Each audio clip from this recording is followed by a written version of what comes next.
कहलाता था सरदार। कृषक कार्मिक जनगण से था उसको प्यार अपार।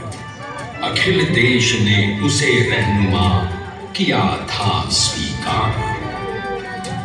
गांधी बापू का शिष्य, सत्य अहिंसा का अवतार, किंतु एक भारत करने को धर लेता हथियार। लौह पुरुष संबोधन था वो लोहे की दीवार। तेज पुंज तुम, शक्ति पीठ तुम, बल का सागर अपरंपार। ऋणी देश का नम्र नमन तुम स्वीकारो सरदार।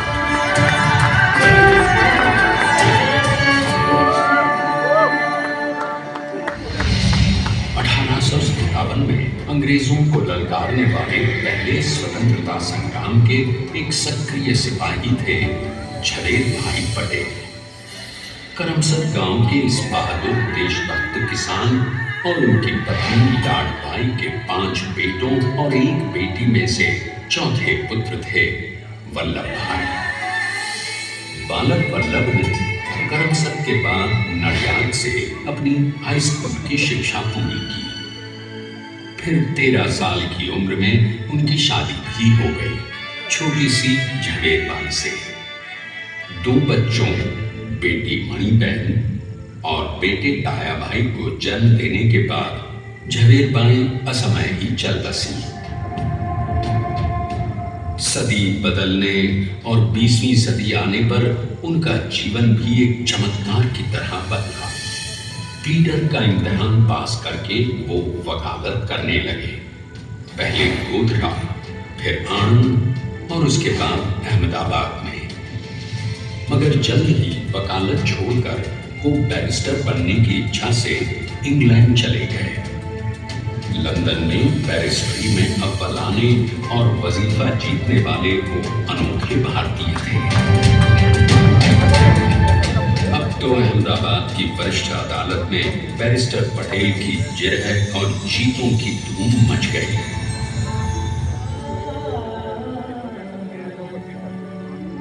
तभी एक युग पुरुष ने वल्लभ भाई के जीवन की धारा ही बदल दी।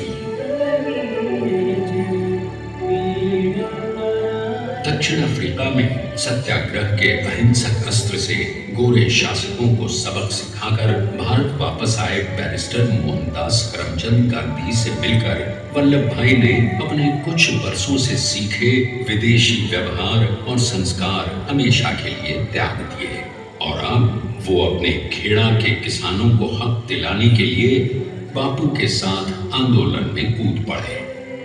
अब उनके पैरों में जूते नहीं, गांव की धूल थी। हृदय में भारत भूमि की शस्य श्यामला धरती। मन में थे गांधी और मस्तिष्क में एक नए स्वतंत्र भारत का सपना।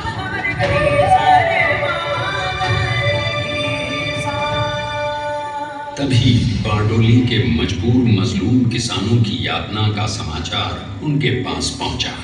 तुरंत वल्लभ भाई वहां पहुंचे और यूं शुरू हुआ भारत का सबसे बड़ा और सफल किसान आंदोलन बारडोली। वल्लभ भाई ने बारडोली के 87,000 किसानों को ऐसा अटल अडिग अचल मनोबल दिया कि अंग्रेजी सरकार हिल गई और 1 बरस के बाद उनका लगान माफ कर दिया गया। अब तो पूरे देश में लोग वल्लभ भाई के नाम की कस्में खाने लगे।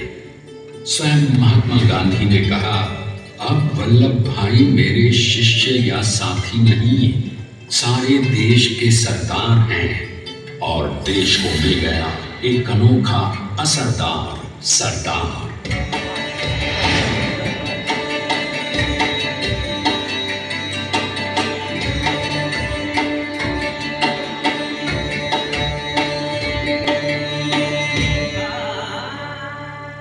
सरदार पटेल के नाम और देशभक्ति से अंग्रेज डर कर कांपने लगे। 1930 के नमक सत्याग्रह और दांडी कूच में वो बापू से भी पहले गिरफ्तार किए गए। तो सन 1932 में फिर उन्हें बापू के साथ ही जेल में 2 सालों के लिए डाल दिया गया। मगर आजादी के दीवानों को, स्वतंत्रता के परवानों को कौन गिरफ्तार कर पाया है? जेल से छूटते ही सरदार को कांग्रेस के नए राष्ट्र अध्यक्ष पद पर चुना गया और उनकी सरपरस्ती में राष्ट्रवादी भारतीयों ने तमाम ब्रिटिश सूबों में जीत हासिल कर वहां अपनी स्थानिक सरकारें बनाई। किंतु सरदार का सपना केवल सरकार बनाना नहीं था। उनका स्वप्न तो था एक ऐसे नए भारत का जहां हर रंग, हर रूप, हर जात, मजहब, तबके का हिंदुस्तानी एक साथ मिलकर एक ऐसा नया भारत बना सके जहां पूर्ण स्वराज के साथ सारे समाज को गरीबी, अशिक्षा, छुआछूत से भी आजादी मिल जाए। इसकी पहले ही से आजादी, ताकि भारत के लोगों की अपनी सरकार सबके साथ और सबके विकास के लिए काम कर सके। बापू की अगुवाई में अब देश ने अंग्रेजों को अंतिम चेतावनी दे दी, करेंगे या मारेंगे, क्विट इंडिया, अंग्रेजों, भारत छोड़ो। बस फिर क्या था, संघर्ष की रणभेरी बजी। 3 सालों के लिए सरदार पटेल को भी सत्याग्रही नेताओं के साथ जेल में ठूंस दिया गया। 2 सालों के बाद अंग्रेजों को बापू के सभी शिष्यों और साथियों को छोड़ना पड़ा।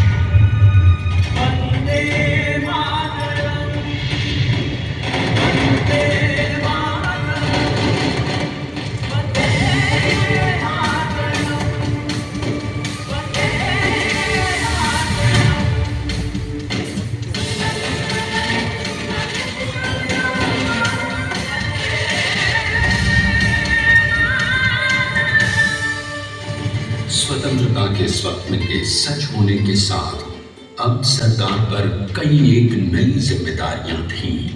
आने वाली आजादी की तैयारी और एक नए भारत के लिए नए लोकतांत्रिक संविधान की संरचना। जैसा उनके साथी ने खुद कहा था, सरदार ने ही 6वीं हथौड़ी लेकर एक नए भारत को उकेरा है।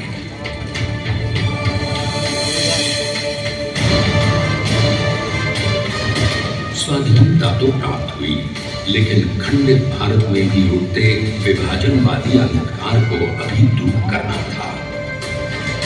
जब देश के खंड खंड होने का भय उत्पन्न होने लगा, तो सरदार ने निर्भय होकर खुद अपनी केंद्र सरकार और साथियों को भी चुनौती दे डाली और जम्मू कश्मीर को बचाने के लिए सारे देश का आकाश वायुयानों से भर गया।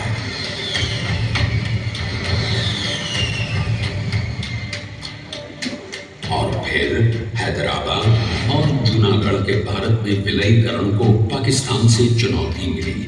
सरदार चाहते थे कि देश की 1 इंच धरती अब और विभाजित नहीं होनी चाहिए।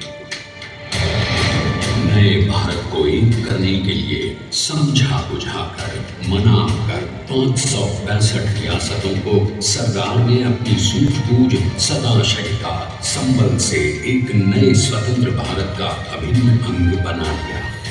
हमारे इतिहास में अखंड भारत के पुरुषार्थ का ये एक महानतम अध्याय है। जैसा उन्होंने स्वयं कहा था, हमें नए धागों को पुराने ताने बाने में ऐसे पिरोना है कि एक दूसरे में गुंथ जाए और बेहतरीन बनावट वाला एक नया भारत उभर कर सामने आ सके। अंततः अपने वज्र दृढ़ संकल्प से एक नया विराट विशाल एक भारत श्रेष्ठ भारत बनाकर दिखा ही दिया सरकार ने। संसार के सबसे बड़े प्रजातंत्र के शिल्पी को प्रणाम करने के लिए देश ने बनाया है ये समर्थ स्मारक। स्वाधीन भारत को समर्थ भारत में बदलने वाले सरदार पटेल को समर्पित प्रेरणातीर्थ भी है। प्रधानमंत्री श्री नरेंद्र मोदी के नेतृत्व में बनी विश्व की इस विशालतम प्रतिमा के सामने आकर सारी दुनिया जैसे स्वयं भी नतमस्तक हो जाती है।